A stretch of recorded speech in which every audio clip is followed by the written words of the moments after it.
He was called the next Jordan. The whole league was waiting for greatness from him, and he ended up on the verge of never setting foot on the court again. A routine ankle injury turned into 5 surgeries. One of them nearly cost him his life. On the operating table, doctors weren't fighting for his career, but for his very survival. Years were erased from his career, hundreds of games missed, and by his own admission, part of the blame did not lie solely with him. But how this story ends will surprise even those who are sure they know everything about the tragedies of NBA stars. Watch until the end. If, like me, you enjoy looking back at the great NBA legends of past decades, and you're interested in their true stories and little-known facts that are rarely talked about, be sure to subscribe to the channel. Your support truly helps the channel grow and makes it possible to bring you more videos like this. Thank you. Now, let's continue. Janet Hill sat in the waiting room of the maternity ward at a Dallas hospital, listening to people in the hallway talk about her husband. Calvin Hill had just taken the ball and sprinted toward the end zone for the Dallas Cowboys. And a few hours later, on October 5, 1972, the couple had a son. They named him Grant. No one knew at that moment that this infant would one day become one of the most recognizable faces in American basketball. But one thing was clear from the very first minute. This boy's childhood would not be ordinary. His father, Calvin, graduated from Yale, a rarity for an NFL player in those days, and won the league's Rookie of the Year award in his first season. His mother, Janet, was also a graduate of an elite university, Wellesley, and during her college years shared a dorm room with a young woman named Hillary Rodham. Yes, that one, who would later become Hillary Clinton.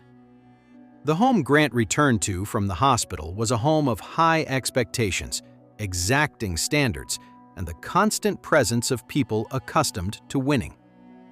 When his father's NFL career ended, the family moved to Reston, Virginia, a quiet, well-groomed suburb seemingly designed for raising model children. His mother controlled virtually everything: his schedule, his friends, his grades, his manners at the table.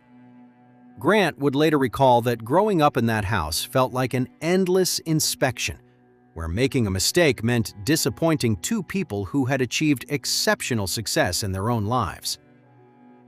At South Lakes High School, Grant quickly showed that basketball was more than just a pastime. His height, coordination, and feel for the court set him apart from his peers. His parents, however, envisioned a different future for their son. His mother dreamed of Georgetown, a serious academic institution. His father leaned toward North Carolina. But Grant wanted to decide for himself. He chose Duke, a university that had not yet become the basketball powerhouse it would be a few years later, largely thanks to him. It was the first truly independent choice in the life of a boy who had always been led by the hand. And that choice would prove prophetic. At Duke, Grant was welcomed by Coach Mike Krzyzewski, the man who would build around him and his classmates one of the most celebrated college basketball teams in United States history.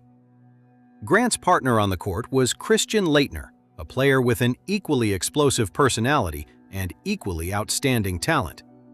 Together, they won not 1, but 2 consecutive national championships in 1991 and 1992. For college basketball, that is a rare achievement, placing the team alongside the legends of the era. By that time, Hill was not just a roster player. He had become the face of the program, a role model for thousands of boys across the country, a symbol of what a true student-athlete should be: disciplined, humble, and incredibly talented.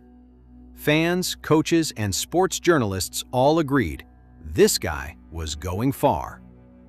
Just how far became clear soon enough when draft day arrived and the entire league held its breath, waiting for the next great number in the history of the game. 1994. Detroit picks Grant Hill with the 3rd overall pick, and almost immediately, within the first months of his professional career, words rarely uttered about rookies began to echo across the country. He was compared to Michael Jordan, not with a hint, not with a cautious qualifier, but seriously, at full volume. The league had just been shaken. Jordan had unexpectedly retired after the 1993 season, leaving behind a void that needed to be filled. The NBA desperately sought a new leader, a new face capable of holding the attention of millions of viewers. And Hill fit the role perfectly. Skilled, athletic, charismatic, yet conducting himself both on and off the court with a rare humility for a star of his magnitude. He shared Rookie of the Year honors with Jason Kidd in his first season, an uncommon occurrence, underscoring how even and convincing both players' performances had been. Then, 5 consecutive seasons Hill started in the All-Star game. In 1995 and 1996, he led all players in fan voting, outpacing even far more established veterans. His statistics from those years are impressive. More than 21 points, nearly 8 rebounds, and over 6 assists per game on average over 6 seasons in Detroit. He could do everything: attack the rim, distribute the ball, play defense, lead his team in clutch moments. In 1996, he won Olympic gold in Atlanta as part of the United States national team, a moment when his status was confirmed not only domestically, but on the world stage. Endorsement deals, magazine covers, endless interviews. Hill became not just a basketball player, but a true cultural phenomenon, a man whose name was known even to those with little interest in basketball. It was at this peak, when it seemed the entire basketball world lay at his feet, that the story began to unfold that would turn everything upside down. None of those who watched Hill battle the Miami Heat in the first round of the 1999 playoffs could have imagined that this very series would mark the starting point of a years-long nightmare. In the summer of 2000, Hill made a decision that seemed like the entirely logical next step in his career. He left Detroit and, via a sign-and-trade deal, moved to the Orlando Magic, signing a 7-year contract worth nearly $93 million, one of the largest deals in the league at the time. The idea was obvious and, on paper, foolproof. Pair a seasoned, experienced leader with a young rising star, Tracy McGrady, and build a new title contender around this duo. Orlando fans rejoiced. Experts called it one of the most promising alliances of the decade.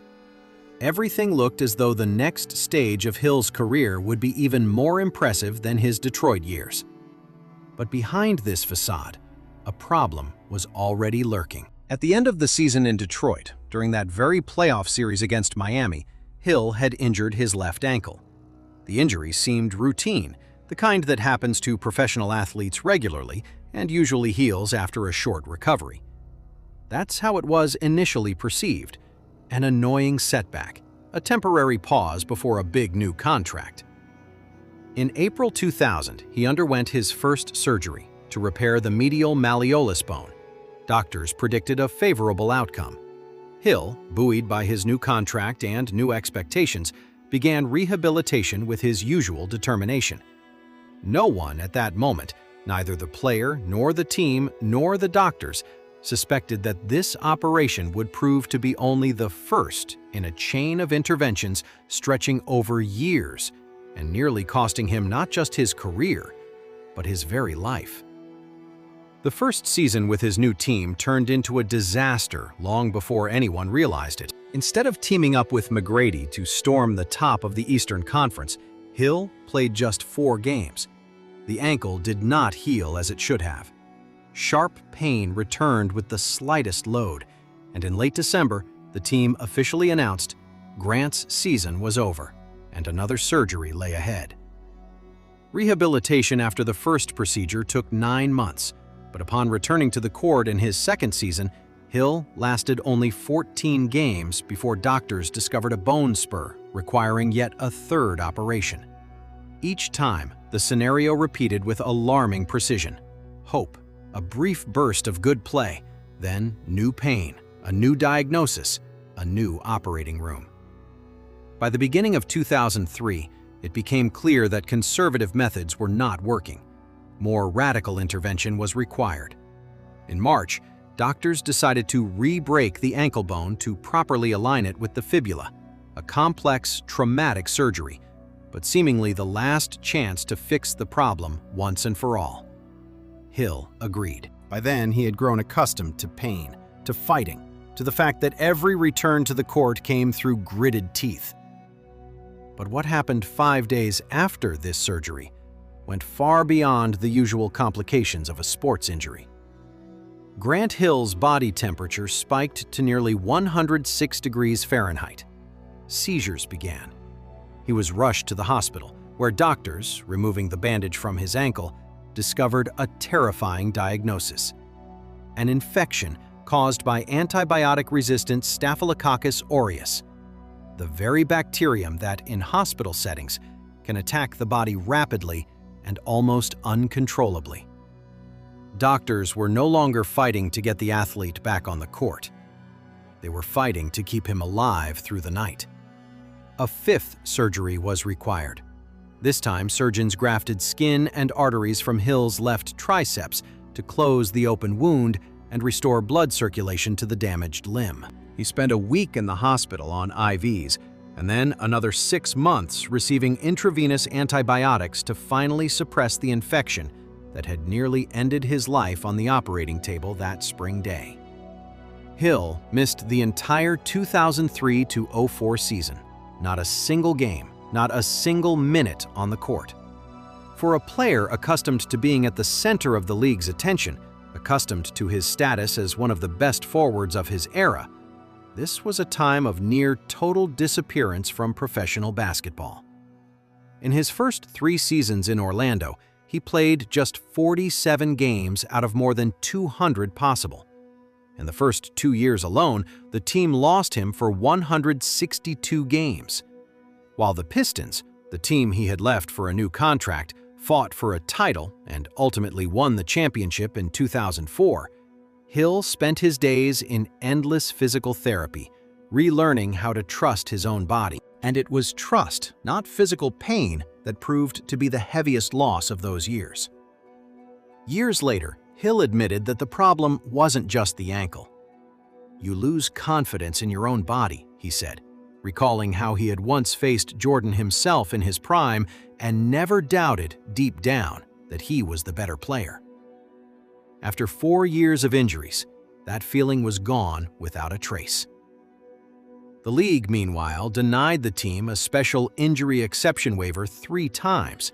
So convinced was everyone that Hill would return to his old form any month now. Each time, it didn't happen. Team management cycled through dozens of foot and ankle specialists, searching for any solution. One of the country's leading surgeons finally told Hill straight, there was nothing more to be done. Years later, after retiring, Hill recalled this period without sugarcoating. He said part of the blame lay with the system itself, which rushed him back to action after the first surgery. The operating doctor learned from the newspapers that his patient was already practicing on the court, though he should have spent months on crutches. "I think mistakes were made in how my injury was managed," Hill admitted years later. "No one put a gun to my head and made me play, but no one told me not to play either." Those words came much later, but they best explain what the young man went through. A man who had recently been considered the future face of the league, now fighting simply for the ability to walk normally. But Grant Hill's story did not end there, and it was what happened next that transformed tragedy into something far more complex and truly worthy of respect. The 2004-05 season was the first in a long time that his ankle allowed him to play almost the entire schedule. 67 games, nearly 20 points per game on average, the best field goal percentage of his career. Fans voted him into the Eastern Conference All-Star starting lineup for the 7th and final time. This was no longer the explosive superstar from Detroit who could single-handedly decide games with spectacular drives. This was a different player, more cautious, more calculating, taught by bitter experience to protect his body, yet retaining all the basketball instincts of his earlier years. He played 2 more seasons in Orlando, helping the club gradually transform into a playoff team in a new era, the era of a young center named Dwight Howard. In the summer of 2007, Hill moved to the Phoenix Suns, and it was here, by his own account, that the third, entirely different phase of his career began. "My career felt like 3 different careers," he would later admit. The early years in Orlando, which were truly difficult, and then a new life. In Phoenix, for the first time in years, his body stopped betraying him.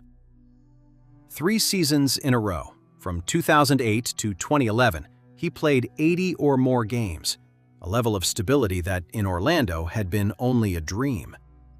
In the 2009-10 season, he finally won his first playoff series and reached the Western Conference Finals, a moment that had taken nearly 15 years since the start of his professional career. At 37, no longer the young prodigy compared to Jordan, he played the role of a seasoned, reliable, tireless veteran. And that role brought him perhaps as much respect as his celebrated college and early Detroit years. He played 1 more season with the Los Angeles Clippers, joining them as a veteran capable of strengthening a team of young, ambitious players with his presence and experience.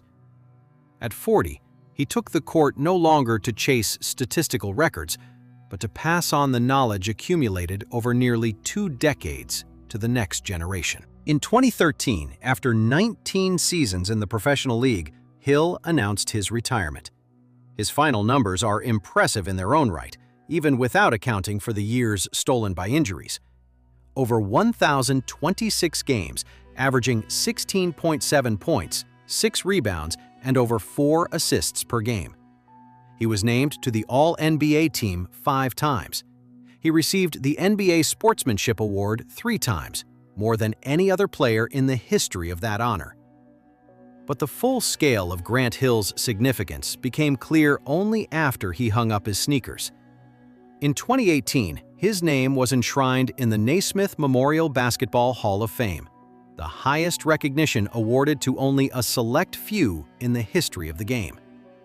At the induction ceremony, he noted with bitter irony that some of the young players listening to his speech had been born after he was last truly healthy in Detroit. That recognition came not from a few standout seasons, but from the entire story as a whole.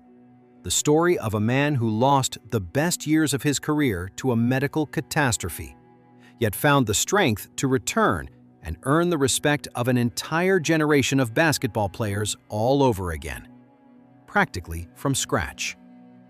Today, Grant Hill's name resonates in the basketball world in an entirely different context. In June 2015, together with businessman Tony Ressler, he led an investor group that purchased the Atlanta Hawks, becoming a co-owner and one of the executives of an NBA franchise.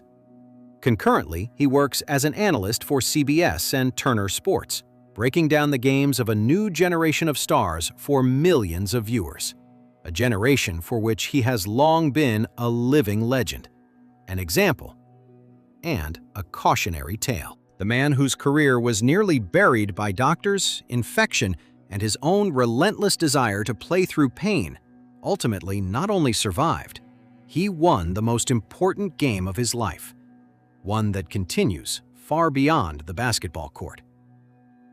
If you enjoyed this story, be sure to check out other